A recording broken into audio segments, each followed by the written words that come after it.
different things about it that's pretty cool. So the guys come through the gym, and then just like with y'all, we're trying to figure out ways we can help each other and then mutually benefit and all that kind of stuff too. That's awesome. So it's like it's exciting. Fucking cool companies coming through, man. Like you guys, like him. I've got a CBD company in town we're hopefully going to build a relationship with too, man. And then turn this 10th Planet Austin thing into its own little sports franchise kind of thing. We got our sponsors, we got our everything in line. Yeah. That's I reached out to Curtis again, Yeah, and then I was like, oh shit, I forgot he's kind of going through a really big life transformation right now. yeah. Um, Baby coming, and then the stuff he's dealing with his tribe.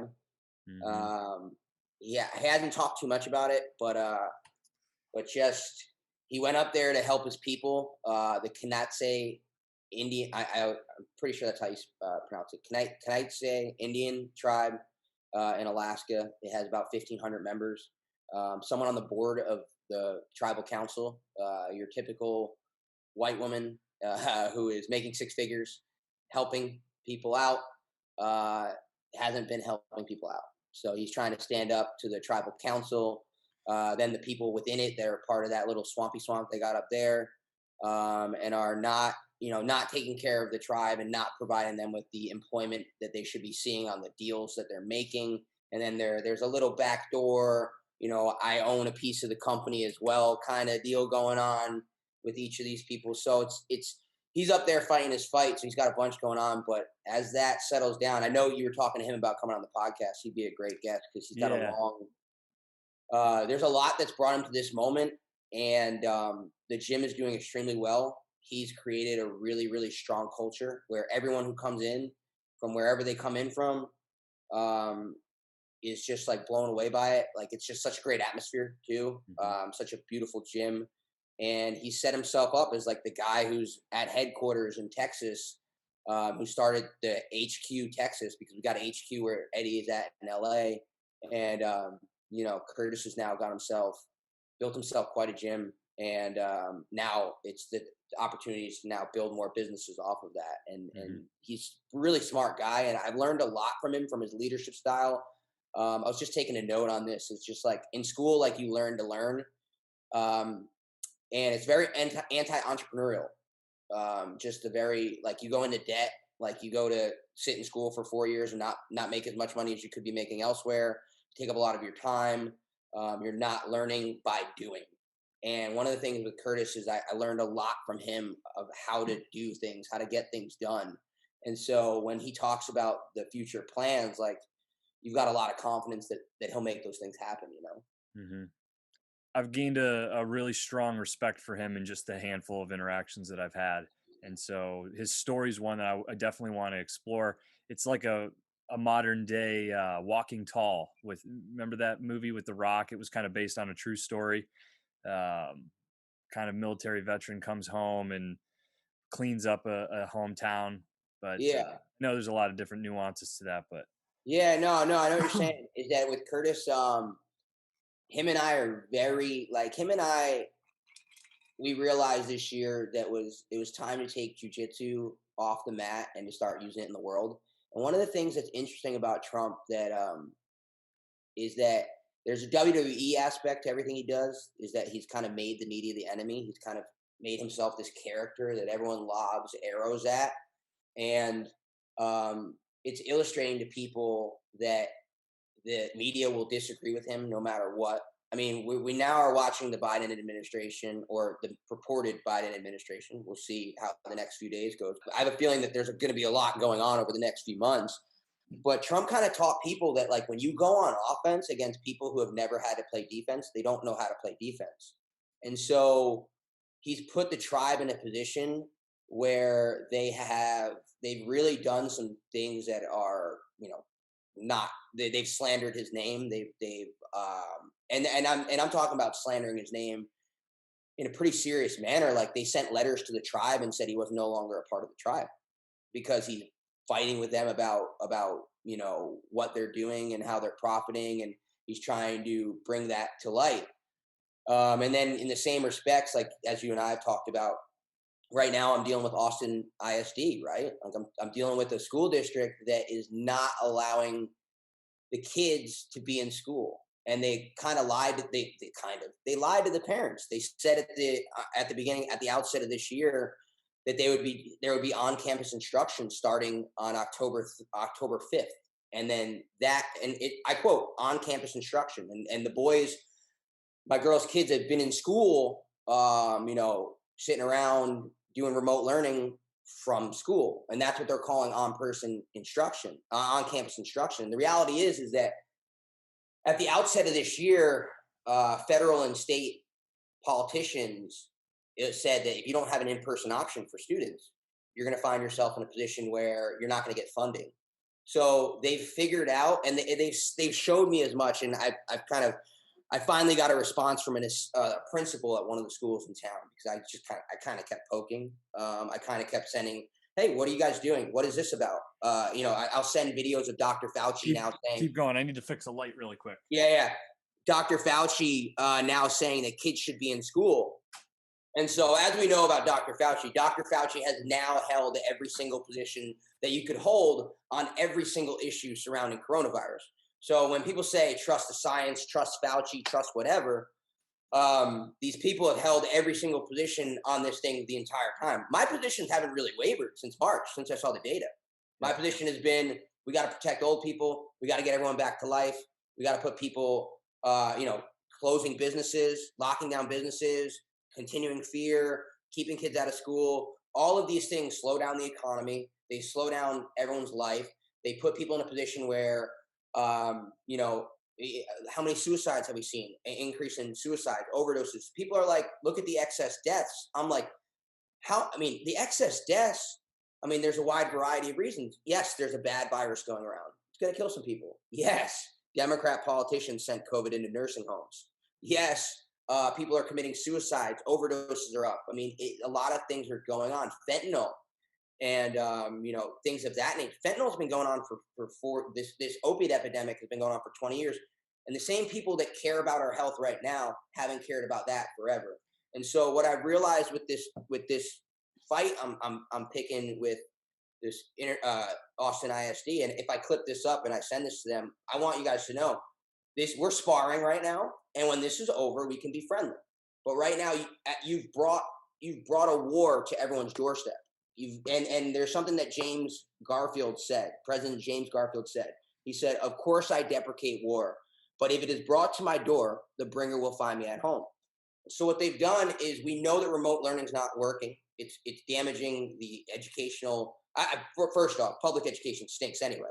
So now we're doing it on a computer, and we know that it's a lot of kids are failing. We know that a lot of kids are depressed. My girlfriend's a social worker. She's had kids come in there. She's had friends come in just to be around friends, like in a hospital setting that she's dealing with. Like, kids are not doing well. You know how hard it must be. It's been for you personally to probably put all of this in your mind, even, right? Like, holy, like, there's a virus going on. First you're like, the virus might kill me. Then you're like, holy shit, the government might kill me. They might try to put everyone out of business. Right? Yeah. You're like, whoa, man. And so like when I look at what's going on with Austin ISD, they sent something back. They sent something back that was like, they said they said that there's a piece of what they sent that was like, we might need to increase the amount of hours, the amount of minutes that kids are in front of the computer, so that we keep our funding. So what's going on is, the older one of my girl's kids is in front of a computer from 8 to 4 o'clock. Imagine being in front of the most boring Netflix show of all time, which is public school education, for 8 hours a day, not being around your friends when you should be in sixth grade, meeting girls, meeting a new group of friends. Like, this is sixth grade is like, oh my God, like, I'm starting to like girls. I'm starting to grow a group of friends from all the different schools. Like, it's like they should be having these experiences, these social experiences. And it's just not happening, and they're not allowing it to happen. And it's all for funding. The whole game has been for funding. And Biden said as much this week. He said, we'll get 100 million in funding for um, public schools, which is a 25 to 30% increase in funding, according to Alex Berenson. And we'll get 100 million, and it'll be for, all to make it COVID safe. And he said that schools are the most dangerous place for COVID. And you and I both know that an elementary school is surprisingly the safest place for this virus, because this virus attacks old people and not young. Yep. So before we get too far in, Yeah, um, I third time, dude. Thank you for coming back on. bro. Thanks for having me on. When an episode with your name is released, I know two things are going to happen. A bunch of people are going to go and listen to it because you're one of the most listened to guests that I've had on. I think you've got your own reach. You've got a lot of people who care about what you're saying, but then there's a lot of hate that comes along with it. I love it, and it's literally, I enjoy talking to everybody. It's I've had some super interesting people on the show who blow my mind with science, and people who are way more athletic and accomplished than I'll ever be, talking about how they've gotten to where they've gotten. But you're real, you're very direct, and you're not afraid to continue to peel layers of the onion, even as your eyes start to tear up and everybody else's eyes start to tear up, right? So Yeah. I appreciate it. I wanted to say thank you, and I'm looking forward to this one. Yeah, bro. I mean, I've already lost a publishing deal. I mean, I've already been canceled. And as we've detailed, I got to keep the money. I got to keep the book, right? So it's available at the 451project.com for anyone who wants to read about how NFL organizations are constructed, essentially. But one of the things is that you realize along the way, that if you step out of line, if you don't agree with all the things that people are supposed to agree with, and you're public about that, most of these people aren't going to hire you anyway. So why are you going to try and be friends with the people who are not going to hire you anyway because you disagree with them? Yep. Like those aren't people I want to hang out with anyway.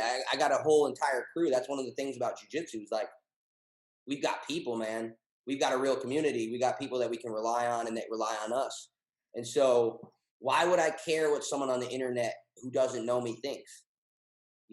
And it's kind of been a freeing year. Like, 2020, am I stressed out? Yeah, man, it's stressful. I've been stressed out a lot this year, but it's been an awesome year because you really kind of recognize, and I'm sure you have, like, we recognize what's really important and where we're trying to go. Yeah, 100%. Met a lot of cool people, yourself included. You Um, too, bro. I I'm guess stoked about the relationship we're building with me, you, and I, and with Action, man. I'm no, uh, I'm a real big believer. yeah, it's for anybody that's listening. Action, who's sponsors this show, I'm a partner in. We've got some big things in the works with 10th Planet Austin, and with Zach and Curtis and Gabe and the whole squad. So Yeah. more to come with that. Certainly, stay tuned. Reach out if you have questions. We'd love to answer them. But I And think to cut you off real quick, though, to just really dig home a point, like, Joe's a superstar, man. Curtis has talked to me about Joe, and Joe is it's about the team, right? Entrepreneurships. It's about like the team that you put together, and you guys have got a guy who was fundamental on the supply chain side for a lot of the things that have made On It successful. And that's the kind of guy that knows how to lead forward the next organization that he's a part of, and takes those skills on with him everywhere he goes. So to be a part of that, it's super exciting. 1,000%, man. I appreciate it. And So yourself as well, too. I thank you. Um, and what the hell are Not you put you on doing? the spot. No, you're fine. So I think it's safe to say then you're not going to be going and asking for a job at the Austin ISD. No, I'm not going to be asking for a job there. What I'm going to ask them for is, I'm going to ask these people to just do the right thing, man. Because what we're about to get into too is that you had an incredible podcast with Ty Empey.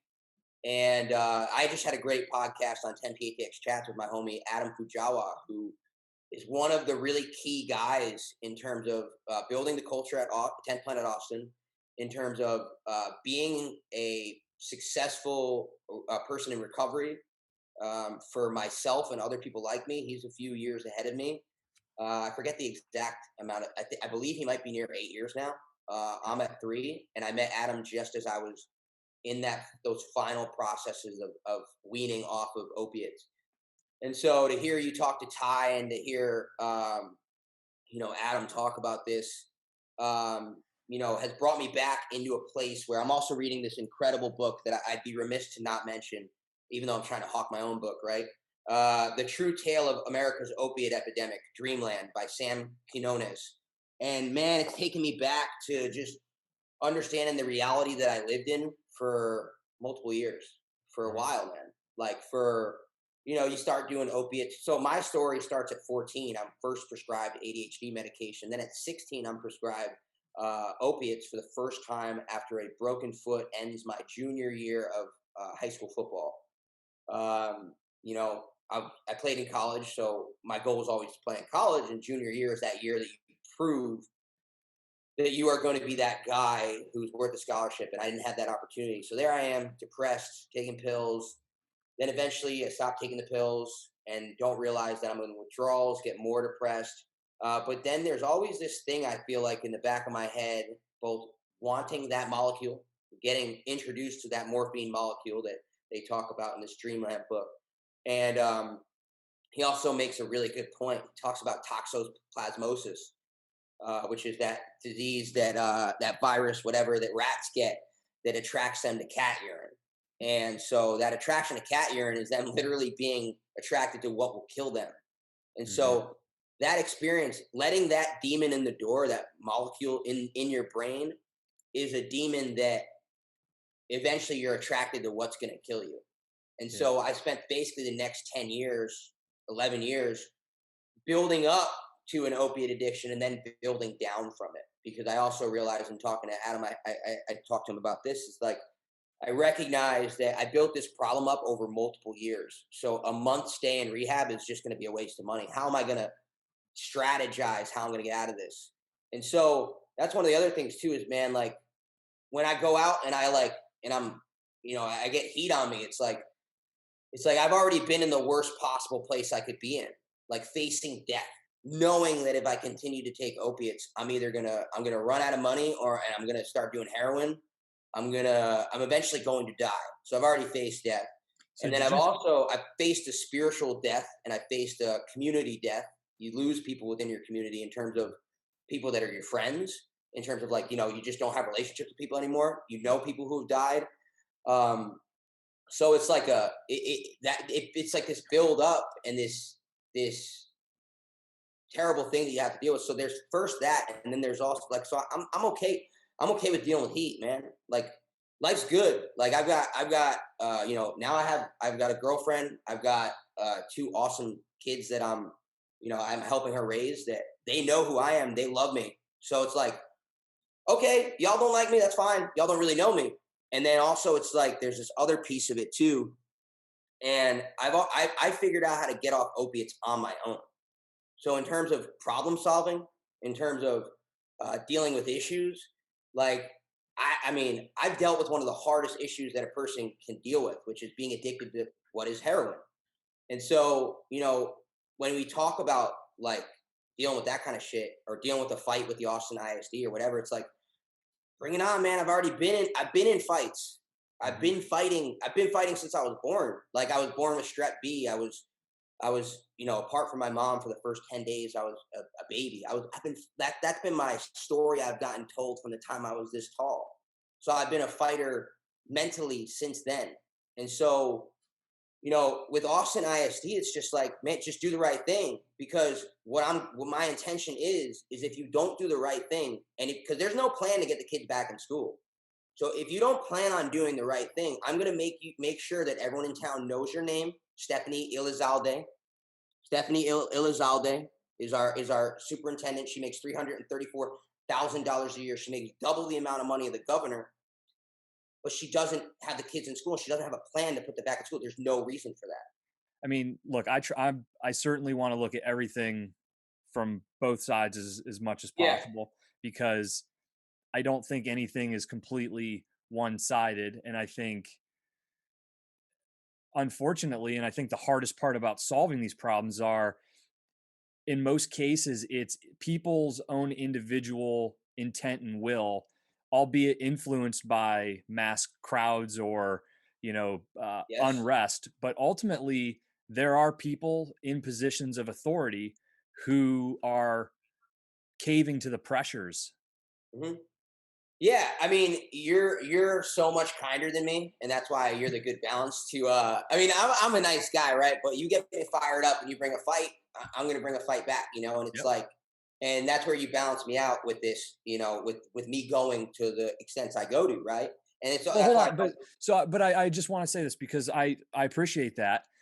I think that you tell me things, and I'm like, I just look at everything very yeah, evenly. I try not to have any type of preconceived notions because of how somebody um, says, or even other things that they believe in, right? Like, mhm, to me, anything you have to say could potentially be worth me wanting to hear. right, Unfortunately, not a lot of people think that way. And so I think the way you deliver it sometimes makes people not want to hear what you have to say. And that's on them. But as somebody who really values what you have to say, I want to make sure that I always stop and say, "Hey, Zach, explain this way," because yeah. honestly, you're dead right on most everything we talk about. You're I go blunt. hard, bro. Yeah, I love it. Yeah, I go a little hard because I'm at this position now where part of the reason I go hard is like I've been deep within like kind of trying to figure this out, right? Like there's a next book in me that I'm working on and Yep. things like that. And it's like one of the things about Curtis that I learned is like the need to be direct, right?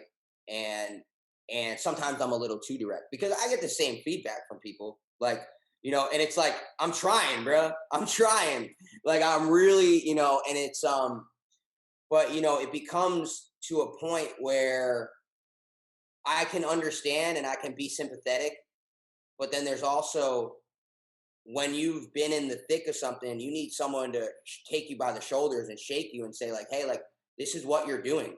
Like I needed someone that like to really like when I'm was in the thick of addiction and I'm doing everything like when you're an addict, you'll do anything, bro. You'll like sell pills. You'll like I didn't really do much worse than that, right?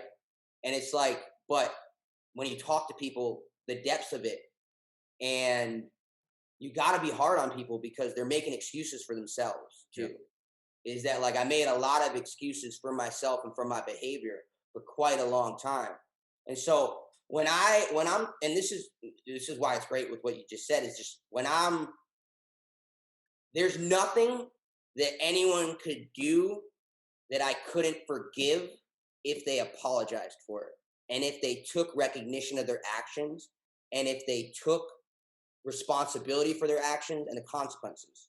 Is that, and I think is that tied to your uh, like, you look at something like taking accountability, you put Mhm. a large value on that because you took accountability and faced something that was difficult, and you understand that that was how to overcome I'm is. still taking accountability for it, Yep. like it's like I'm still learning how to take accountability for it. But the first step is you have to admit you're wrong. Yeah. And there's a lot of people right now who will not admit they're wrong. And they've been wrong, like, Dr. Fauci, he'll admit he's wrong. He'll have this opinion on this, but or whatever. And at least he's had every opinion, right? Like I've said, had every opinion on it. At least he'll admit he's wrong. And it's like, but the establishment that he's now put in place is now not reeling it back. And it's like if you're not going to have kids in school, like you need a mountain of evidence to do that. And from the email I received, they don't have any. You Yeah. know? Yeah. So let's go into this. What is the situation? Because we keep getting sidetracked, but that's on me. So. Oh no, don't worry, don't worry. The situation is basically that what I've realized, what I kind of explained out, is that like school districts around the country have told, like, especially big city school districts, have told parents that there would be an in-person instruction option, and there's not. And they did that, or an on-campus in-person instruction experience, and so the reality of what we look at now is that they've been telling, there's no plan to get the kids back in school, at least in Austin. And I would imagine that this is the same thing they're doing across the board, is because they wanted funding, and you get funding per student. And so they told kids and parents in the summer that they would have this on-campus instruction, so that they would be a part of it rather than just spend whatever on homeschooling and figure out an option around that. But the other thing is too, is that, like, there's a lot of parents that don't really have another option. Like, some of the wealthier parents can go figure out, I'm moving over here and I'm moving to this school district. If you're in a divorce situation or whatever, you might be tied to this school district, or what, like my girlfriend has to live in this school district right now. So she's tied to the school district. She can't move. So are there no students in schools at all right now? Not this week, and but they're going to come back because they were worried about cases coming back from Thanksgiving. So what I realized when they say something like that is, like, here's another excuse. Like, it's like we keep taking steps back. There's no steps forward, and so they're going to be back in school for on-campus instruction, which only includes them remote learning on campus. The teachers aren't in school. The teachers at multiple school districts are kind of holding the state hostage in a sense. So what's the point of the students going in if the teachers aren't there? Well, that's for parents who can't have to work, Yeah, no, I mean, you know? yeah, it makes sense. What a Right? It makes mess. sense. It's great that they're offering daycare, but one of the things is like, the oldest is on the computer for like 8 hours. Like, he's not having the school experience, and he's finding himself in this position where it's really difficult for him. So I'm extrapolating that out, because he's a tough kid, and there's a lot of kids that must be doing much worse. Yeah, I know early on in the pandemic there was a lot of people who were talking about, hey, if you're a teacher, say fuck the system, go start your own academy, and you know take on less students, make more money, have more flexibility over your life.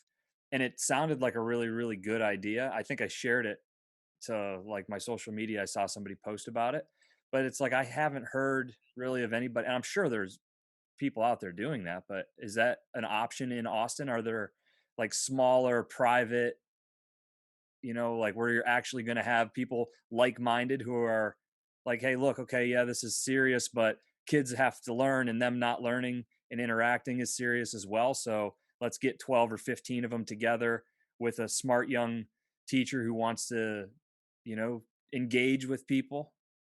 The problem is that, you've got a bunch of, I wish we could have sent him to private school, right? Like, the second I could, I would, right? Like, and but I can't do that right now, and Jamie can't do that either.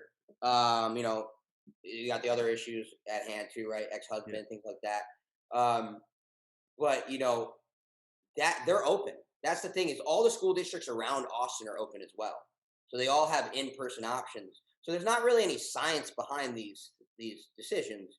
And one of the realities is that there's a bit of a war going on in terms of education, right? There's the Trump administration is a big charter school with Betsy DeVos. Biden administration is, I think the head of the Department of Education is about to be like a former union boss, right? So, like, it's there's two distinct different ways of doing this, and there's one school of thought that let's continue to invest a ton of money in this public school system that doesn't work and doesn't serve the students. And you look at Baltimore. Baltimore, we spend more per capita on the student than anywhere else in the country, maybe anywhere else in the world. I think that might be the number, or the stat. And some massive percentage of kids can't read at their level. And there was some test that they did that was like 0% of people passed at their grade level in terms of math and reading. And it's like, we're not putting kids in the best spot to succeed, and then we're just going to reinvest in a process that's not working. And Well, it's and because you need the funding to go to these schools and other options.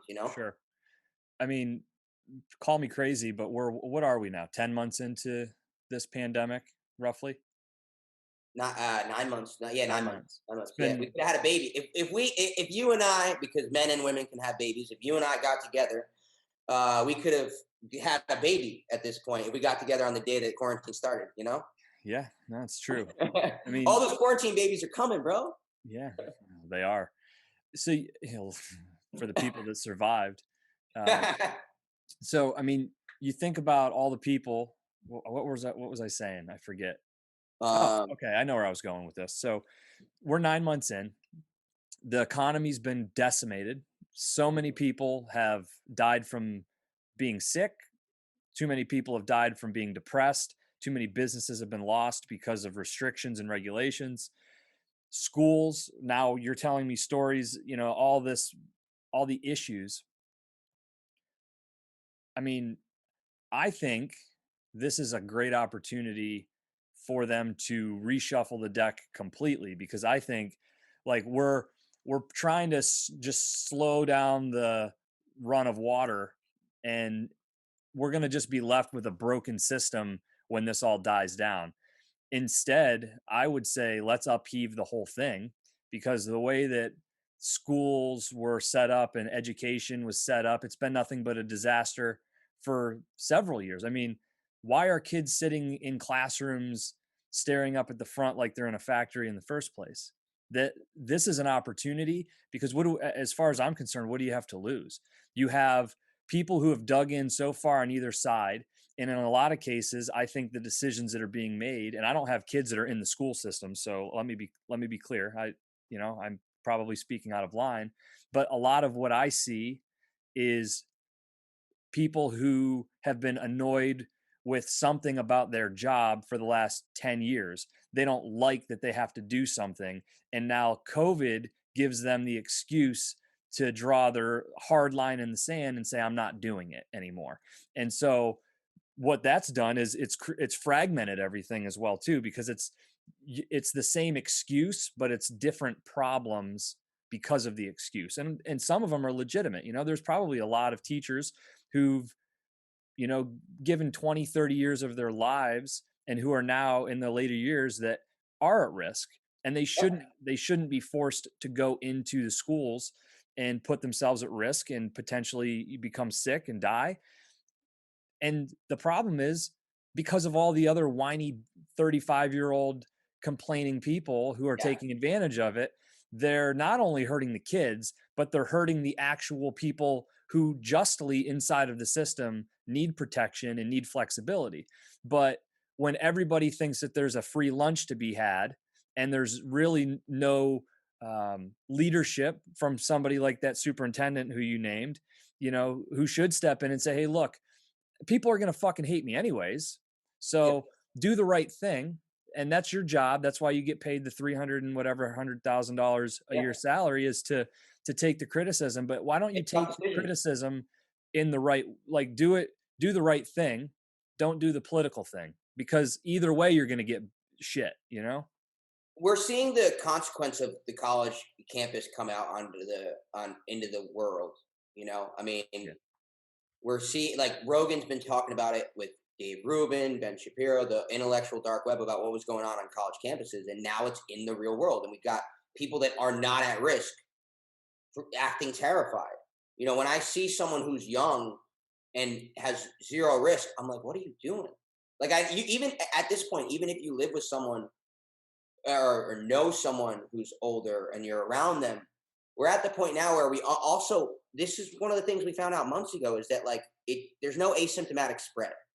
Like, that's also a piece of this too, is that it seems like there, at least, let me preface it by, it seems like there's no asymptomatic spread. There's my take on the virus is, one, it's real.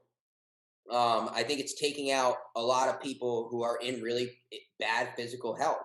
And one of the things I've thought about, and it's a harsh and direct thing to say, is that, like, we're talking about people, like, that are real. Like, my grandma wants to be out. She wants to be out and living her life normal, not wearing a mask, doing whatever.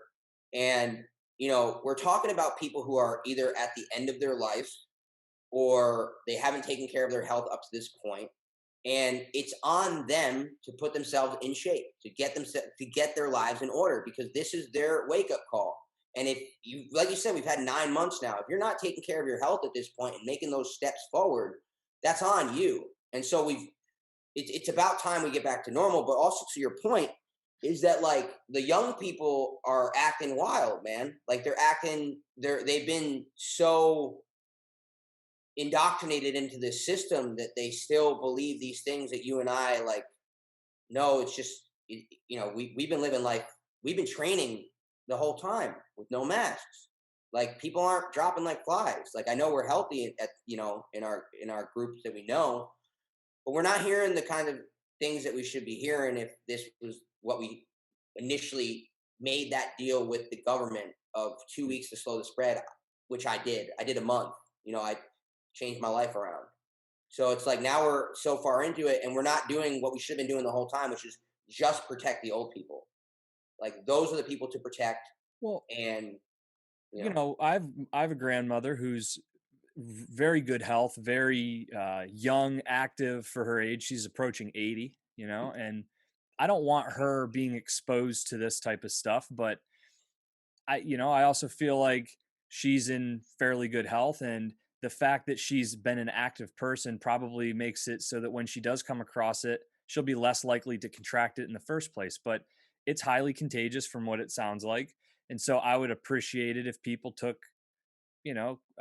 precautions when they're around her. But, you know, that was kind of what we did anyways. If somebody had the flu, is yeah, it was common decency. It was like, hey, you're sick with the flu, don't go over to grandma's house. Or, your aunt just had a baby and you're sick, don't go over there. I didn't need, Governor Wolf to fucking tell me that. I yeah, didn't need to have to wear a mask forcibly because of that. I just did it because it was the right thing to do and it just made common sense. I think it was Cam Haines posted some stuff in his story, and it was screenshots from the CDC. And what it showed was like in a state of California was one of the examples that he cited. In 2017, there was a week in the state of California where 7,000 and some odd people died across all reasons in the state of California. There hasn't been a week since that date where that number has been reached or eclipsed. that was in 2017. You said. That was in 2017. And I don't know, you know, somebody asked me, well, what happened in 2017? I don't I don't even know if that was the highest number. He just went back to I think it was maybe like the most available numbers. But the point being, for the last 3 years, the numbers have been some like at a level, and in 2020 they didn't jump up. There's not all these extra dead people, which to me would say, and again, I am listen, if you're listening to me and taking my advice seriously, then do yourself a favor and tune out, because that's a dangerous recipe. But I do think that I have enough common sense to look at that and say, seems like there's not any more people dying. That would be what the numbers say, you know? We're still having the same argument that we were having in March and April, and like people aren't, what I mean? Like it's like we're getting more data. The data is continuing to support our position, and people aren't getting off of it. And one of the things that bothers me about masks that I've kind of realized lately is one, there's a 2009 study that shows that they don't work. And we're talking about N95 level masks. Alex Berenson posted that too. He's been on fire. That guy, he used to be at the New York Times. He's written a couple books that Amazon has kind of down regulated about COVID. They've delayed it. They've taken it off the site for a moment or not. I'm not even sure if he put it back up. But Alex Berenson, he sent an article out like there's 2009 study. Didn't They don't work. And so what I've kind of come to realize is that the mask is what makes you feel like it makes certain people feel like something's going working, but it's also a tool. The mask is a tool that allows you to go out and pretend that you're honestly saying that COVID didn't spread at the riots and the protests. But then simultaneously, because everyone there was wearing masks, even though we both know that people there weren't wearing masks all day, and then you can simultaneously say Trump shouldn't have. Those are super spreader events because those Trump people they don't wear a mask, and then that becomes the excuse for everything. It becomes, So why you can do this and they can't do that. I want to get your opinion on something. I think it's Okay. important. Um, if I had to ask you, is there a George Soros type character sitting at a table that concocted this whole plan or is this something that happened somehow and it's a lot of individuals continuing to take advantage of that on and on and on and on and on and on and on? Well, you're about to get an answer. It's the first one. It's there. It's not a might not be a George Soros, but there's a group of people that if we see who's benefiting, or major corporations, people with relationships with China, Walmart, Amazon, Microsoft. Go down the line. The people who are already rich are getting richer, and a lot of these people have their futures. Right? You're a business guy. Yep. Action has financial projections, for sure. And those financial projections are based on what you guys think is going to happen in the future, where you intend on making your mark, where you intend on growing out your business, and how you intend on doing that. These corporations have factored into their future growth rate. They have factored in expansion into China. Roger Goodell wants to be a $25 billion league by 2027. Currently, they're like, last year, I forget what it was, but they're at least like 10 billion away. How are you going to get there in the next 7 years? You've maximized the sport here at home potentially, and this BLM support has surely turned off some percentage again as well. Because I mean, I got jujitsu going on and stuff, and I kind of just I haven't really watched football this year, and I know a lot of people are like, when you've So, gone through a pandemic, you're like, I don't really need to watch football anymore, so and do you so think it's like a series of phone calls? Do you think it's a Bilderberg event? Like, yeah, and I listen, I'm as I'm as willing to look into absolutely everything, and for just so that we're level set, I think that there's probably some aspects to this that are more strategically mapped out than yeah, others. I think that there's, I think, I mean, there's a lot of people that think it had something to do with the election. The fact that Trump was in office and that this could have been a great way to tank his opportunity for reelection. That would kind of fly in the face from a large strategic play around, growing a more global economy. I think those are two separate ideas that don't work together. But, I think it could have been very simply there's people or countries in this world who want to destabilize America because they know that when you tip over, a domino, what the effect is always going to be.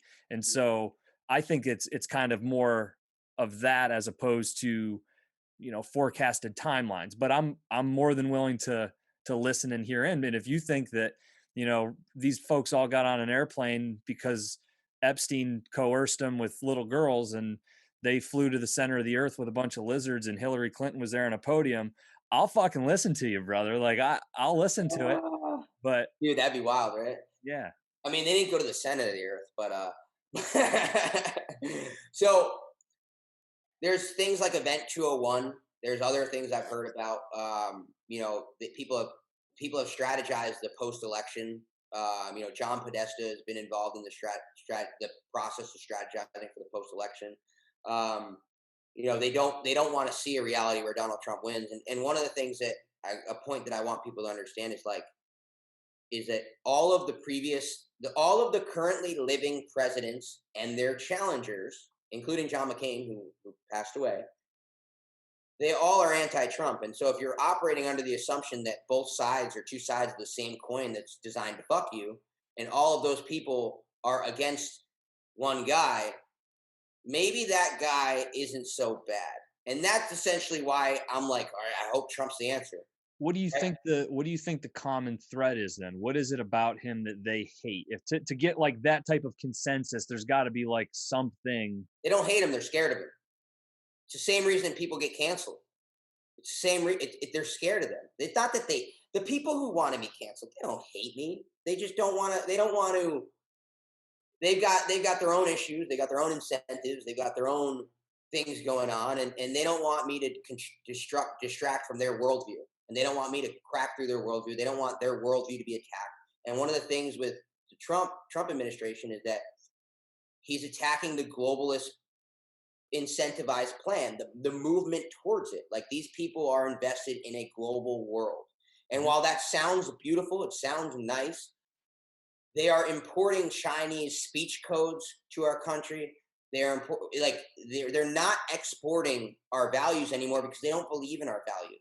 And Well, so when I heard, not to cut you off, when I heard about movies that were mhm, changed, and there's scenes yeah, in movies that, you know Top Gun is one of them, where they took patches off of his jacket yeah, because they it took didn't want to offend them, right? It's like, yeah, um that starts to, and look, what do I fucking care? I'm not going to go watch that movie. If they're offended and they want to change it, that's whoever made the movie has every right to do it, because they probably were funded by China. And I think that's the key, right? Like, it doesn't bother me that they change a movie, but I'm curious as to why. And I understand why somebody would change a movie. It's because of money. I mean, that money is everything. And so when you start to connect the dots, things that seem really far off and uh, seem very, okay, that's crazy, that's conspiracy.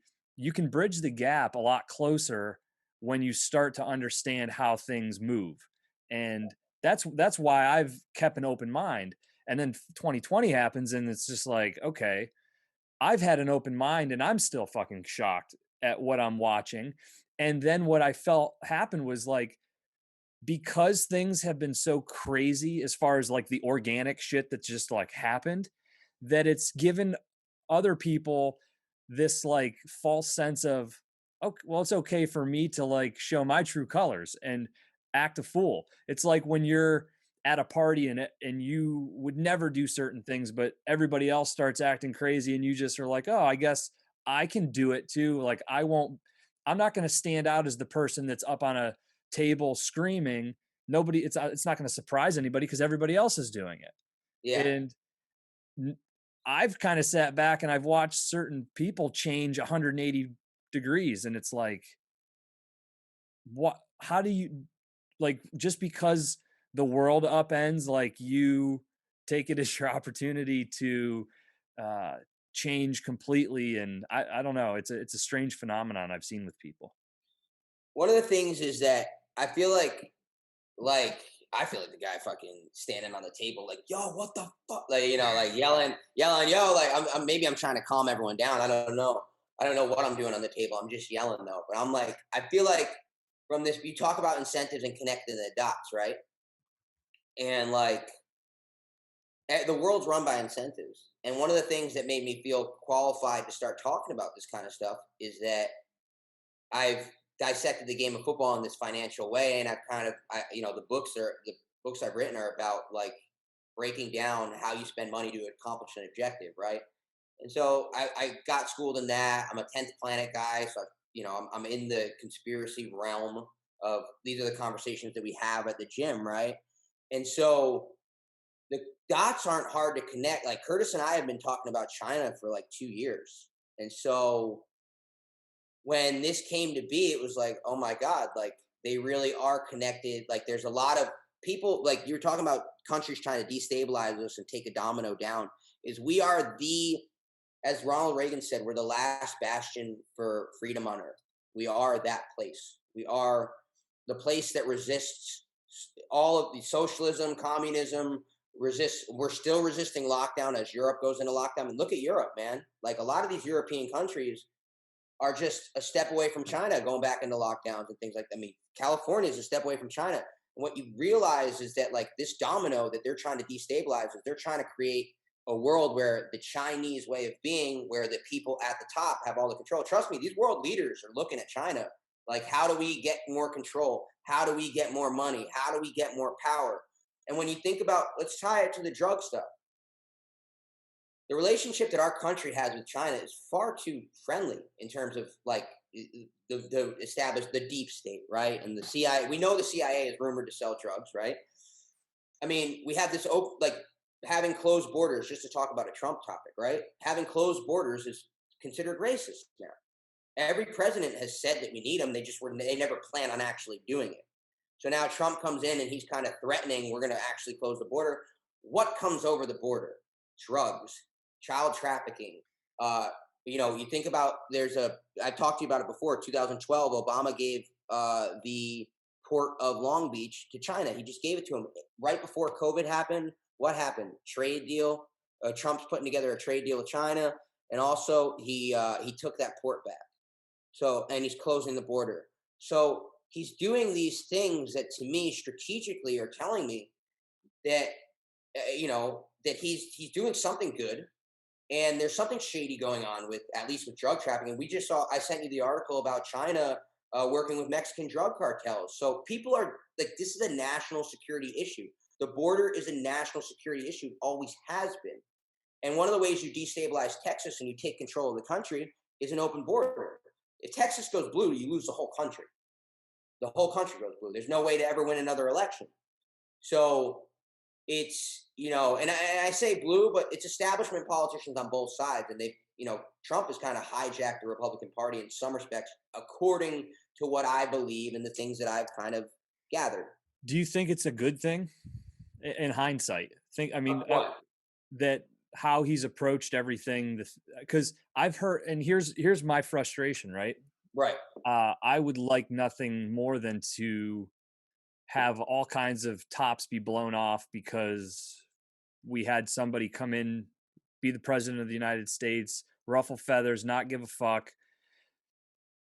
I'm just increasingly disappointed that, based on where we're at right now, where for the most part it looks like Biden's going to be the president. Okay, there's what seems to be fraud in a lot of isolated cases. I think there's probably a little bit more coordination, and I'm sure there's shady shit that goes on both sides at a small level that you could find. But there's the whole water main break in Georgia. That's a little fishy, Yep.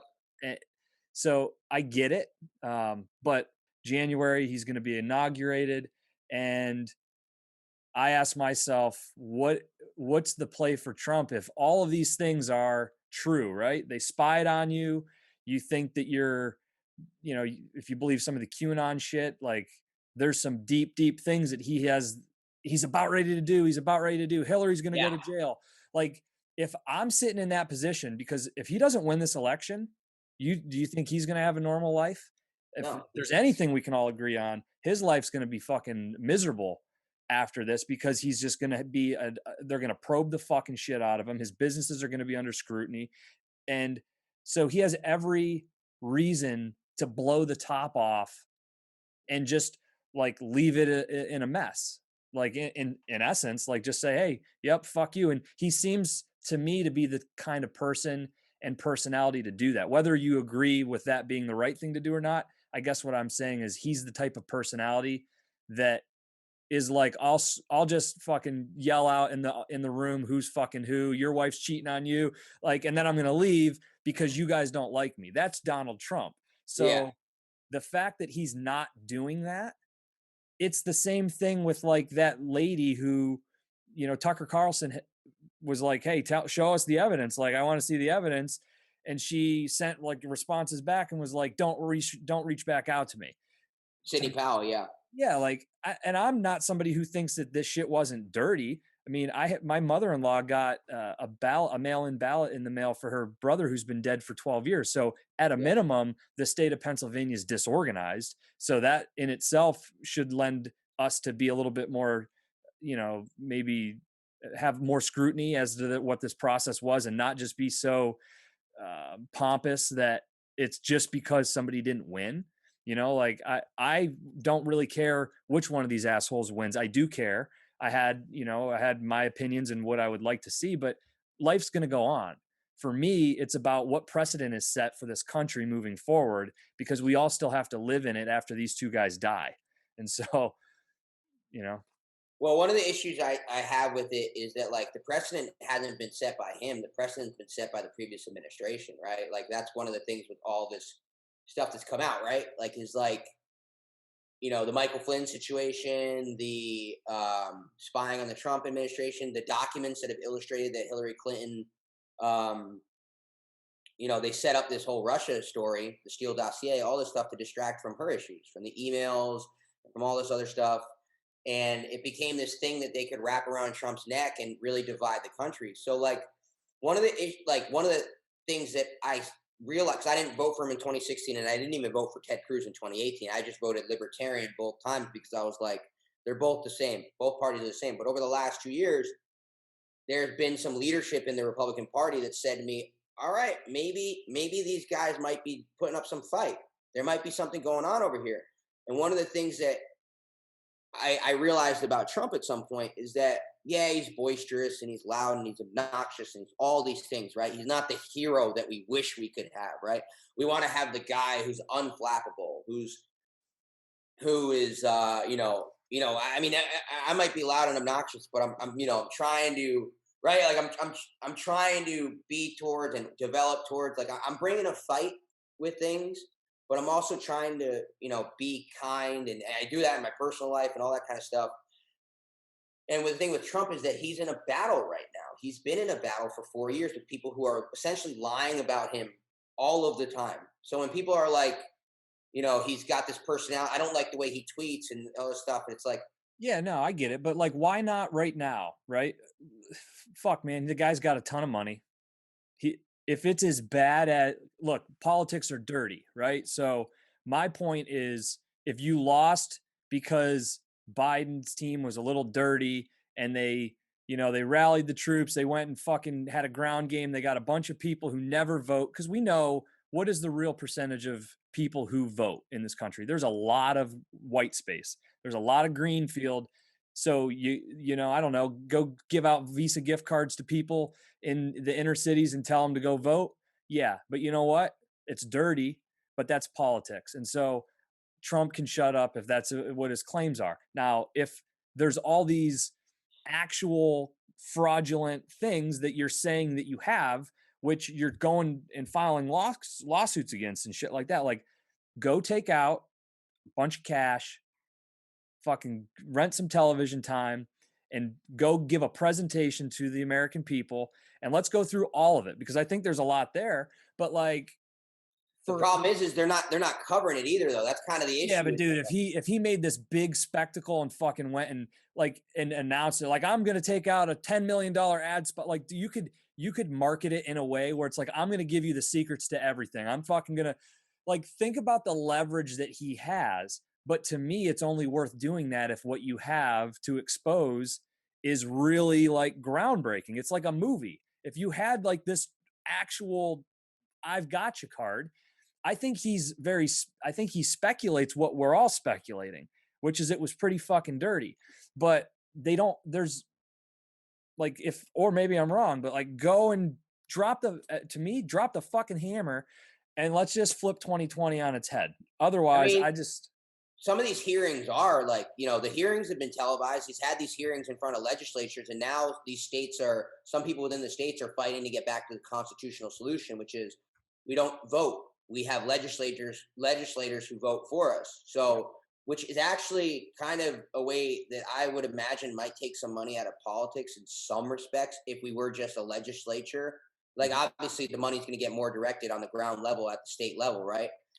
But it's when I look at the legislative possibility, like, I mean, I've seen some pretty interesting evidence, and nothing more interesting than 4 states where he's leading in stopping counting on election night.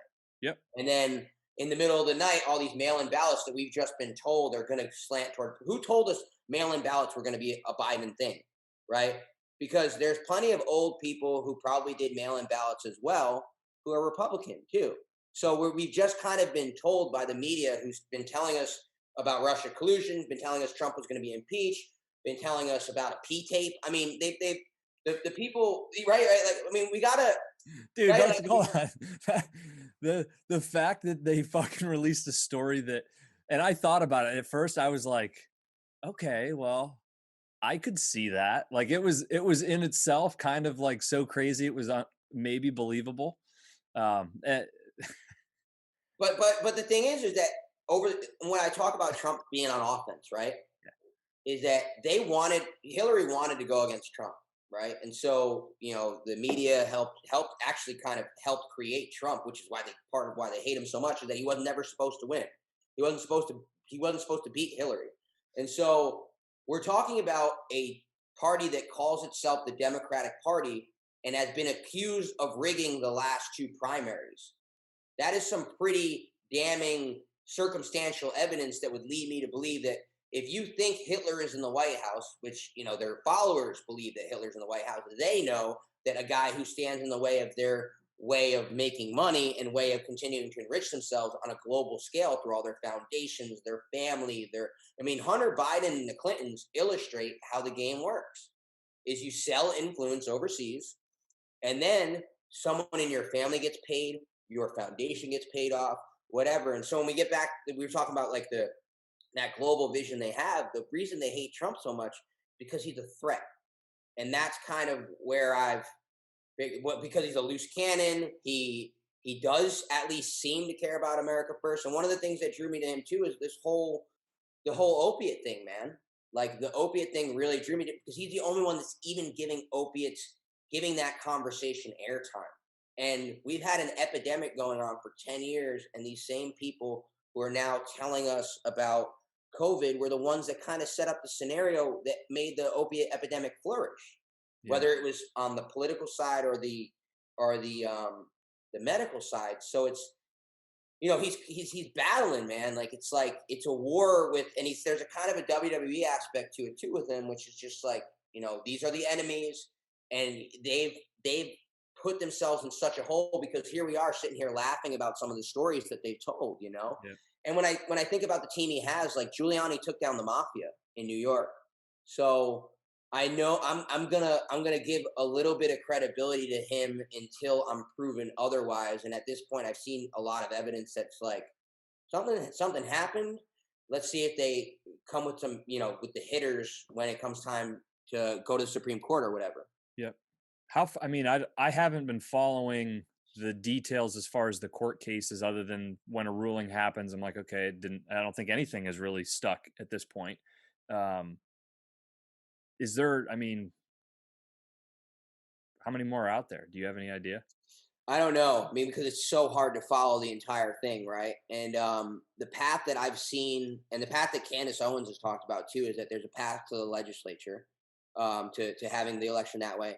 But a path that my dad has talked to me about too is that there is a path of in terms of court cases. I mean, like think about the Hunter Biden situation. Like that's like Joe Biden is financially tied to China through his son. And his son has all these dirt on him and all these ways to hold power over him. If you're the Chinese, these we're talking about like Manchurian candidate kind of stuff.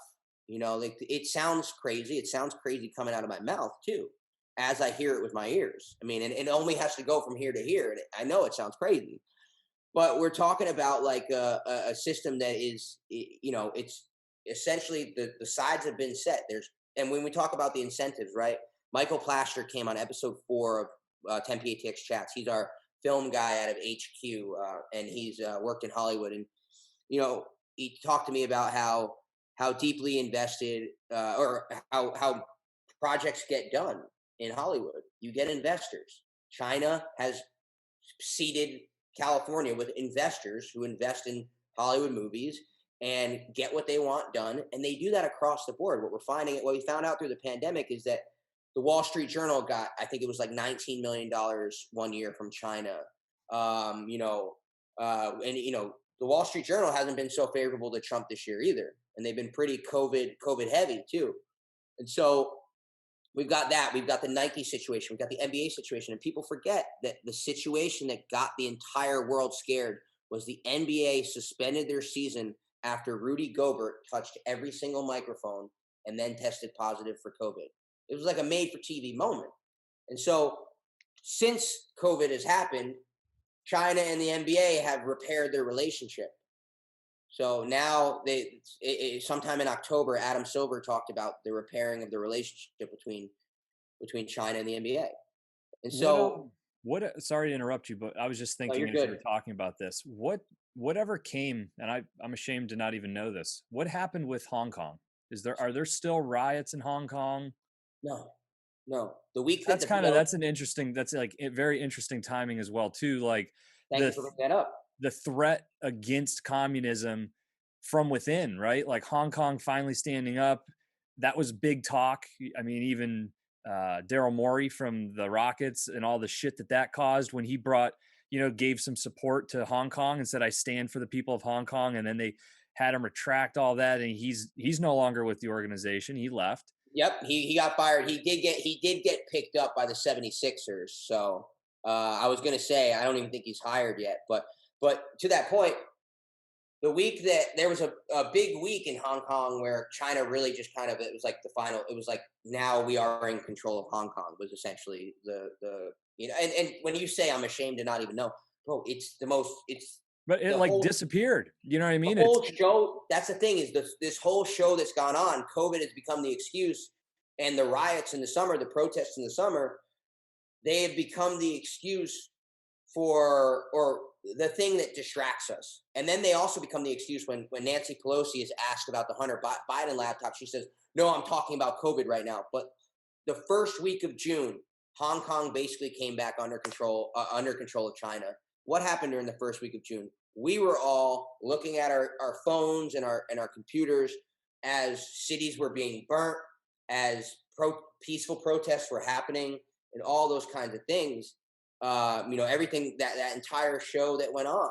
And so, and then you factor in something else too.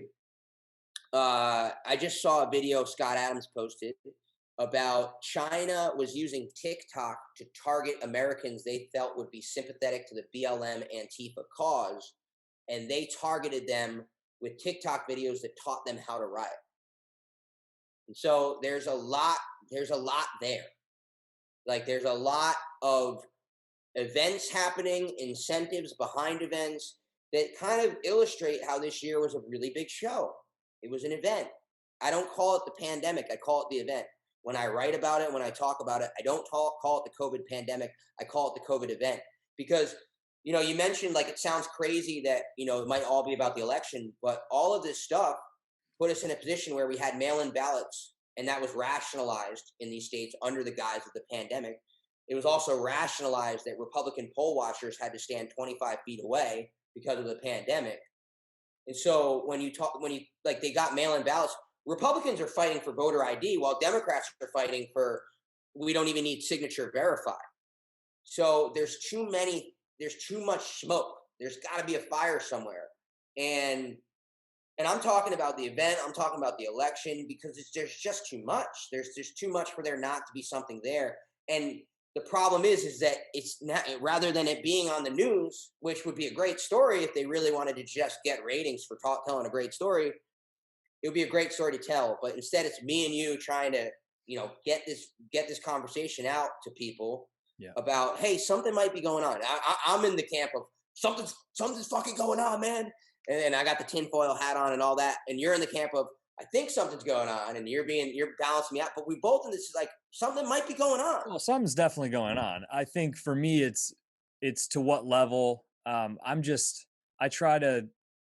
And it's funny because I know people listening to this are probably like, dude, you're the biggest conspiracy theorist ever. I'm so willing to look at everything, and I talk about all the possibilities because I think that's the only way that you can work them through. And I'm sure I'm like kind of like meandering through these topics, and I'm like stopping and thinking about it because to me that's how I process it. I'm like, okay, that makes sense. And then other times I'm like, oh, well, no, that doesn't make sense. I mean, we're sitting here having this conversation about the pandemic and it really being tied to globalization, and it Hmm. makes a lot of sense, right? Walmarts are open, all these large companies, which, yes, they seem like Americana. Walmart from Arkansas, the Yeah. Waltons, but think about the money, the loans, the debt that Walmart has taken on from banks that are probably backed by China. And Yes. that's something that you don't understand. It's in the background. These companies are multi billions of dollars. And I go on Facebook and I see people from my hometown that are devastated because they invested right before I invested in action right before the pandemic. I invested in December of last year. Yeah. It seemed like a really, and it was a great idea, but I think about what would this year have been like for us at Action if the pandemic hadn't happened? Yes. Like we had a whole plan that was tied to, farmers markets and getting out into the community and having people try it, because the value of action and what's different about our coffee is that it tastes so much better. And then all the other great stuff, that it's natural and, roasted on demand, yada, yada, yada. But we've had to change how we've gone to market completely. We had to basically lose investment money that we spent on things no longer is a good investment because of COVID. And so there was no help for us. I'm Yeah. sure there were certain programs that I could have tried to take advantage of, but to us, it was okay, let's pivot. Let's try to figure out a new path forward. And let's also try to, keep a steady ship in this crazy ocean, and let's get through it. And let's see what next year brings. Yeah. Let's try to survive. That's what a lot of people were doing, but most didn't. Most people didn't survive it. But you have like all this, right? We're focused so much on this global perspective of the pandemic, and we haven't said anything about another possibly very valid concern, which is everybody being forced a vaccination and the financial windfall for that. So that's why I'm cautious, because I mean, maybe it's all of the above. Um, but to me, if somebody's planning and plotting this out, they've done a really good job if it's encompassed global market, vaccination. It seems like so many directions. So I'm kind of like, am I missing something? Is it maybe one or the other? Am I falling into a hole as it pertains to China? And that just seems like what it is. And maybe it really is about a vaccine, but maybe China's tied to that. It's like I constantly go through this meandering thought process, because I have a fear, and we can talk about this later, possibly, or even whatever now. They've wanted to push adult vaccinations for a really long time. Yeah. And I'm definitely not anti-vax. I think, there's been so much good done by vaccine. It stopped so many horrible things from potentially just devastating civilization, but not what I'm seeing with this. So, I wouldn't consider myself anti-vax, and I definitely wouldn't have prior to this year. But I've got a lot of questions now, man. Um, I'm wondering, because a parent listens to a doctor. A doctor is the most trusted person in our society. And one of the scary things about this pandemic is how many doctors have let us down, because they aren't talking about the issues, the mental health side of this. They're not talking about what's going on with people, like kids being depressed, man. Like that's like kids not being in school, people being depressed, losing their businesses. And when you talk about like an adult vaccine, right? Like you're trying to force me to take something that's not going to kill me. Like the virus isn't going to kill me. I mean, it might, but I don't get to decide the choice on that. And it feels like there's a lot of anti-choice stuff. I joked around, oh man, this is gonna inflame some people. But I said the only thing that Democrat leaders are pro-choice about is killing babies, which that's a harsh line, bro. But it's a heavy hitter. But it's like we keep getting told these people are pro-choice, and I'm like, what did pro-choice become? Like pro-choice only talks about abortion. yeah, no, You, I'm afraid to touch that with a 10-foot pole, but I mean, don't you're touch it. no, Don't touch it. no, no, but you're not wrong, right? Like, I I think mean, in terms of proving a point that pro-choice should mean choice, then, and that should extend to vaccine, that should extend to mask, that should extend to a lot of things. Doesn't mean that there shouldn't be an underlying, um, fact-based reasoning behind why you did it. yeah, like, yeah, If you can tell me masks are going to save people, I'll do it. But you can't. If you can tell me that a vaccine is going to be safe and effective, and these vaccines haven't even undergone animal trials apparently. So there's a lot of questions I have, and one of the reasons I am very direct with my language is precisely for that response I just got out of you. You're sitting there, you had this like ooh moment. Remember when rap music, you first started listening to rap music, And even today, you hear a good line, like you need to hit people between the ears, man. Like, it's not like, Good. It's a good point. like you're a marketer. You're a marketer, right? I had a teacher, and this kind of goes back to me feeling like I am one of those people that's on the table, like yelling, because I had a teacher in a marketing class knock over a chair. This was 11 years ago, and I've been hit in the head so many times that I don't remember that much from this time period. Getting hit in the head and doing drugs, right? So he knocks over a chair and he stands on the table, and and he's like, "That's great marketing. You're going to remember this. You're going to remember this moment." And here I am remembering it 11 years later with you.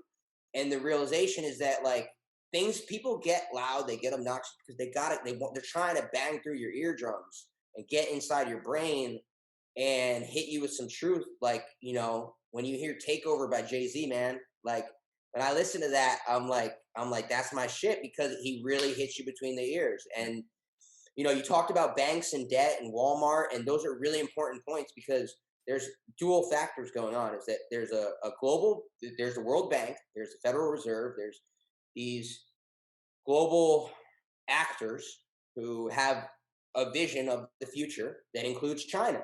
And China has 1.4 billion people. It's a huge marketplace. India has over a billion people. So one of the things I liked about the pandemic is we've strengthened our relationship with India. I'm sure India has issues like China does as well. But one of the issues that I have about the focus on Russia as a national security threat is we've been focused on Russia, and we've been focused on terrorists in the Middle East for 40 years now, when the entire time we should have been focused on China. China was always the threat. And so we built this buddy buddy relationship with China when they've been planning on how to take us out for 100 years. Isik, who's been on the podcast twice with me, um, another guy who didn't vote for Trump. And now he's like looking at stuff, and he's like, man, China's been planning for 100 years on how to take him out of America, because they realized they couldn't take him out in a conventional war style.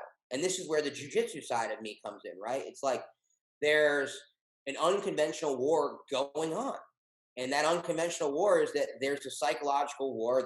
There's a way that there's a drug war that China has infiltrated our country with fentanyl, which is made in a lab. By the way, and when we talk about the Event 201 and if this was planned, that lab, it came out of a lab, and the media didn't want to cover that it came out of a lab. Yeah, there was only one. It was like Brett Baer, I think, right, from Fox News reported, and that's, listen. There's some there's some d bags over there as well too. Brett Baer is somebody who, from a reporting and journalistic standpoint, I've always respected his work, and I think that he's somebody who, if he says something, everybody should at least be paying attention, and that should at least be grounds for other journalists to dive in and provide some support, because journalists should be sticking together and following the stories. And Mhm. that hasn't happened. But the problem is that they're ideologically committed, and they're also financially incentivized. Yeah. Because the reality of the situation is, and this is why I kind of come hard at people too, is that, like, there's a lot of people that, like, because I'm trying to bang through their eardrums, man. There's a lot of people that think that having the right sounding politics absolves you from all the other consequences of the politics. And I it's was like, and LeBron's the perfect point of it. Like, why did LeBron have any credibility after he didn't speak up for Hong Kong? Why did anybody listen to him? The entire media establishment should have said, "You had your chance, man. You had one chance to do the right thing in a way that didn't financially benefit you, and you didn't do it." Well, and here's where I go conspiratorial, right? If this isn't set up, and it's probably just it's happened naturally, but social media has created this society where we reward individuals, right? It's the reward system. You get the little heart, you get a comment, you get a share, you get, whatever it is in the platform that you're in. It's creates social, um I don't know what the term would be, right? It gives you a boost a little bit, and other people see it. So then it's like, Attention. yeah, Yeah. it's validation, it's whatever. And like, it's happened at the same time where our ideals are being challenged in other ways. And I was going to ask you, like, why is it? Because you are blunt, and I appreciate that, and you're right. You make people think and listen to everything that you're saying when you catch their attention with something that might be like, oh fuck. Um, but why is it that so many people who are so intelligent that you can have a really intelligent conversation about something else. But if the conversation went to politics, it's not whether or not they agree or disagree with you, but it's when you start asking questions, it's how they formed their opinions. You can tell they formed their opinions differently about these topics than they did about, when you were talking to them about snowboarding, or when you're talking to them about a business. You guys maybe were both into e-commerce, and you're talking about, if the conversation never goes to politics, you'll have a dialogue. It's like dancing, or you're like, you see how they think, you can get a lot from them. And I've done a lot of this in the business world, where I've had conversations with people who, a couple interactions, and you're like, man, I have a lot of respect for this person because I can see how their thought processes are. I don't need to know everything they believe in, because I could probably predict what they believe on a certain thing based on how I know they go about thinking. But for some reason, this has really turned into something that you can't predict, because all reasoning has gone by the wayside. It's almost the same way that religion has kind of gone, right? You can have a really logical explanation. I know a lot of people who are in the Mormon community, and I'm sorry guys if you're listening to this, I know some of you do, but some are extremely successful in business. I know many. I'm thinking of one in particular. He's made millions and millions of dollars. He's a great investor. He understands really how to impact change. He's done a lot of good.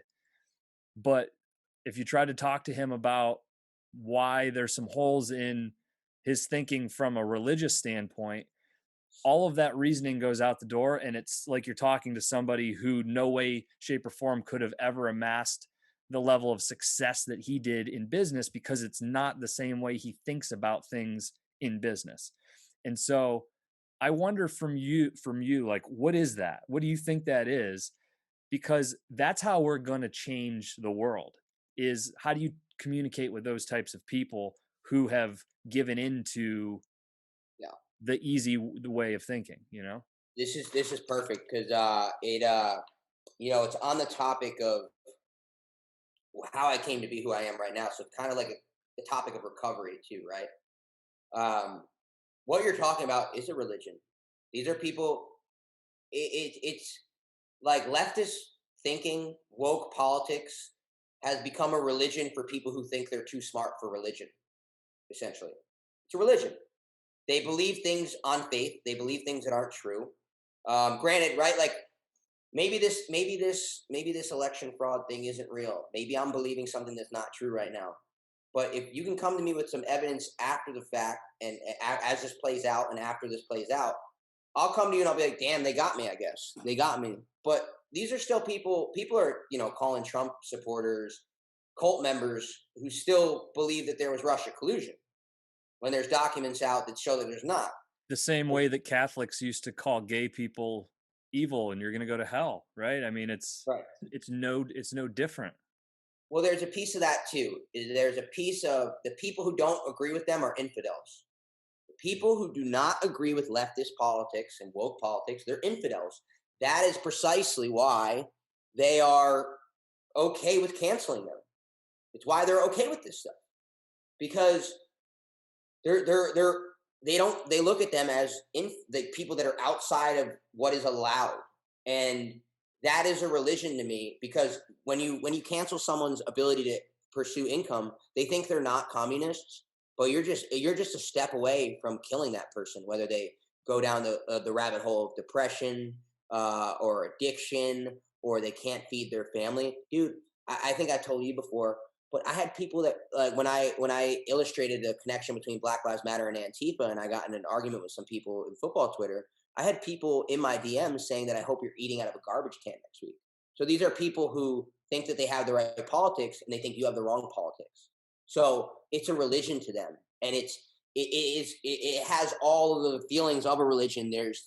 And the mask is the religious garb at this point. I mean, when you see people that are outside when it's not cold out, because I get it, it's getting cold now. I even got a gator that the second that we don't have to wear masks inside, I'll start wearing the gator outside because it's super warm. Because I don't want to look like I'm wearing a mask outside. You know what I'm saying? I don't want to look like I'm a part of the religion. And so and so but an aspect of mind control that comes from believing, because everyone needs principles to live on, and it's a lot of work to figure out what principles you live on, which is why religion can be such a useful tool. Now I've worked out my issues to whatever extent I've worked them out, and I've come to religion now, and I'm like, wow, like there's a lot in these stories that I can learn from. And I don't look at it like, all right, Jesus did this. I look at Jesus as an example. Like Dave Chappelle said it the other day. He was on Rogan's podcast, and Rogan's like, have you gotten any pushback for having the shows outside? He's like, no. And he's like, I don't know, who cares? And Joe's like, and laughing and stuff, and he's like, and Dave says, Jesus was a nice guy too, and they killed him, and that's just people. And so there's a lot of power in that story, right? So like you can return to religion, you can gain things from everyone. There's a lot that people who are super woke are right about, right? Like I saw something this week that Republicans didn't vote to decriminalize marijuana. Uh, Democrats did. And so Democrats are right on that issue. But as someone brought it to my attention, I said, I can identify with the idea that decriminalization of marijuana is a states' right issue more than I can rationalize the idea that people who disagree with me shouldn't be allowed to speak. And so there's two different kind of realms of, politics in America today. And people can get caught up in the arguments of they're always, the woke stuff and the because here, speaking as someone who thinks marijuana is a great drug that should be legal, I also hear arguments against it. So I'm not some ideologue on it. Like if you make marijuana widely available, it's not something that you want someone under 18 doing. Do I want to? I want people to be educated. I also think that I think alcohol is way worse than marijuana. So there are consequences to everything that we do, and we just have to be mature enough to acknowledge those, even when it goes against our own beliefs. And there's not a lot of that out there. Yeah, no, I saw a video Dan Crenshaw posted, and I don't know. Like, again, I'm somebody who I What don't did want he to paint. post? He was it was a video talking about the dangers of marijuana and uh, really pushing that this legalization is wrong. And he tried. I'll give him credit. He tried to say, hey, he tried to be progressive. If we wanted to move towards a medical system that helps people that way, I would understand it, but this is different. And children are going to be confused, and how do parents talk to their kids? And I think you start going down that road, it's like, how do you talk to your kids about anything you don't want them to do? Be a fucking parent. Why does the government have to be involved in that? Yeah, Like, yeah, there precisely. I can go turn the television on, and there's shit on there that I wouldn't want a child to see, that could be just as harmful to them in their future as a 13-year-old finding out that you can buy weed at the store if you're 18. Like, what the fuck? The So argument for control is always like a parenting argument. yep. Like it's like, what about the children? Yeah, and I have a lot of respect for Dan Crenshaw. I tend to agree with a lot of the things that he says, but for me, what, like, you've now, to the religion thing, it's like weed is part of the religion for Republicans. So you're not looking at that problem the same way that I know you look at other things, the Yeah, same way that I respect you on other things. And that's why on that, it just kind of turns me off. And it's I get it. You got to toe the line as a politician, and you have to do certain things. But again, 2020 to me is the year for people to take yeah, it as an opportunity to do the right thing and to change. Like, the world is in upheaval. Let's use it to actually change those things that are a part of our religions, quote unquote, that we know as people practicing that religion are silly. yeah, yeah. As a veteran, it's especially troubling for him. Not me. I'm not a veteran. As a veteran, to hear him say that, are you not talking to your homies? Yeah. You don't know any of your friends are addicted to opiates? You're in Texas. You don't know about Mexican drug cartels. You don't know how they make money. You don't know how marijuana is such a cash crop for anybody. You don't know how many people smoke marijuana. You don't know how much taxpayer money could come in from that. You don't know how much that could help, that could fix, that could all sorts of stuff. So it's like for for those to be your arguments are really poor arguments. And I respect him on a lot of things too. And this is one of the things I said to someone yesterday is that I know I shouldn't. This might be my political philosophy. I know I shouldn't trust Republicans, but I know I can't trust Democrats. Right? So it's like I'm in that like right like I didn't vote for Republicans in 2016 2018. I don't. I think that system's flawed. I think that system's broken. The only reason I voted this time was because they seem to be the people that don't want us locked down, and that seems to be the most important issue to me this time. And Yeah, Donald Trump no, seems to be the guy I've throwing bows and shit. You know? I've come across pretty political, so I know anybody that listens to this is probably, or and there's people that probably tuned out because they're tired of hearing me talk about it. But the only reason that I've gotten as political as I have is not because I'm some rabid Trump supporter. I kind of thought the guy was funny initially. It was what it was. He did some things that I thought were really positive.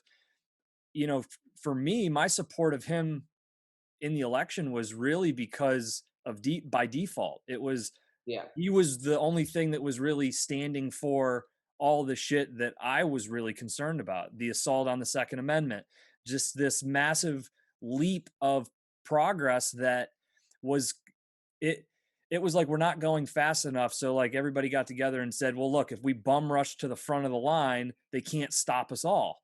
And it's wrong. It's not the way we do things. It doesn't mean that America's perfect and that we've got it all figured out. There's a lot of problems that we need to fix. But in my estimation, we gave ourselves all the things that we wanted and also took away a lot of things that we needed. And we haven't quite realized that yet.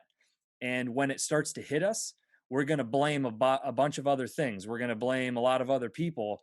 But in the reality, if we sit back and look, I think we're going to be responsible for our own demise because of our haste to want really short term things. And now I see it scares me because it's the same mentality I see with the government, dude. They're like, I saw a report, and tell me if I saw fake shit, but a proposal for a $1,500 stimulus check if you take the vaccine.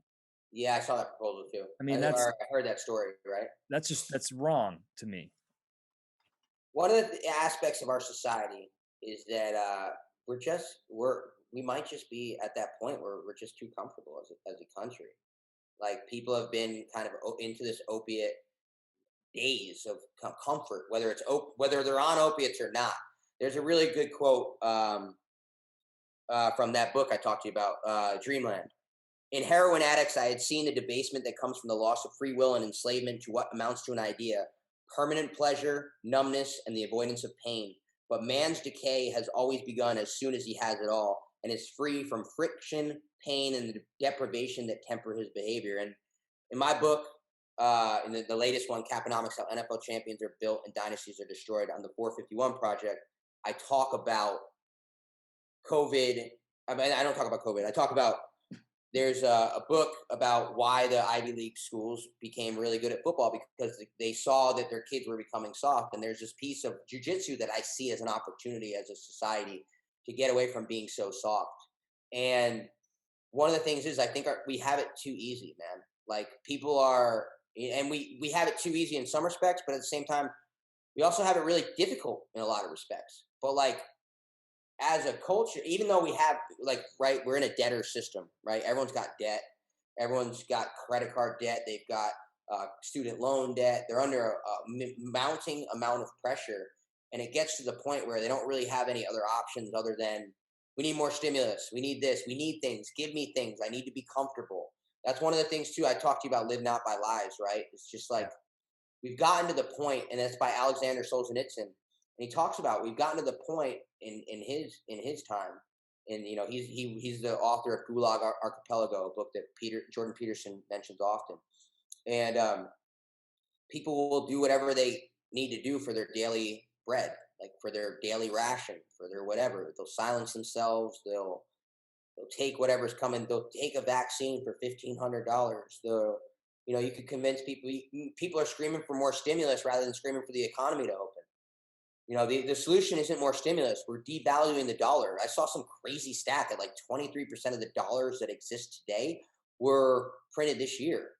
Now that might be fake news too, but we printed a lot of money this year, didn't we? Yeah. Or we whatever we did, however financial this whole system works, right? Like I we are people are screaming for more help from the government rather than screaming for the government to get the fuck off their back. You know yeah. what I hope that we can do through the conversations that we have over time is that I want people to listen to our conversations and be like have the same feeling that I have when I listen to Duncan Trussell or when I listen to like Jordan Peterson or when I listen to one of these guys. It's like, wow, I thought of these things, but they just put it in a way that I didn't understand before, right? Mhm. And like one of the things that I want to hopefully break through to some people on is that like I've been under the spell of a molecule. And a lot of people are under the spell of their own beliefs. And to be under the spell of that molecule, I had to believe a lot of things that I completely abandoned. I'm a completely different person than I was there with the when I got back to being who I am now. I realized who was I in high school and what are the good traits of who I was in high school before this all went off the rails, right? And I was the guy that when I went to a restaurant, I knew the manager and I talked to him when I'm 18, 17, because that's what my grandpa always did. Talk to small business owners, talk to adults. He was always trying to make people laugh. And I got back to being that person, but I also constructed an entire worldview around me that has taken me away from who I was in that moment. Because to get to selling drugs, doing all that entire world, you have to be surrounded by people who are also not doing the right thing. You have to then rationalize it to yourself. You have to rationalize these beliefs that have put you in that position. And people are believing things that don't have evidence right now. And it's not positive. It's not moving you forward. It's not making you happy. Advocating for lockdowns, telling somebody who's 6 feet away from you to put the mask over their nose doesn't make you the good guy in this story. You're telling them because you're so scared and you have so much going on inside of you that you need to tell that other person how to behave. You want control over that person because you're scared. And that's okay to be scared. But at some point you need to wake up and be like, hey man, I'm just looking at this all wrong. And people need to be willing to admit that. And there's nothing wrong with that. There's nothing wrong with being wrong. I've been wronger than fucking everybody, dude. And so that's why I don't really feel fear about like being can't like these kinds of things because it's like an 8 Mile when he's like, now tell these people something they don't know about me. Yep. Like, what are you gonna tell people about me? I mean, I've already done the worst thing I can do, you know? So it's like, and when you make the wrong decisions, you go to hell. Hell's here. Hell's not underground. Heaven's not up there. Maybe it is, maybe it's not, right? Hell's here. You either create it or you create heaven. And so decisions make that. And so if you're doing the wrong things, hell is eventually coming for you. So I'm just trying to tell you that you're creating your own personal hell by living lies and by imposing your control on others. And maybe I'm wrong about some stuff, but I think I'm pretty right on a lot because I've fucked my life up enough to figure it out.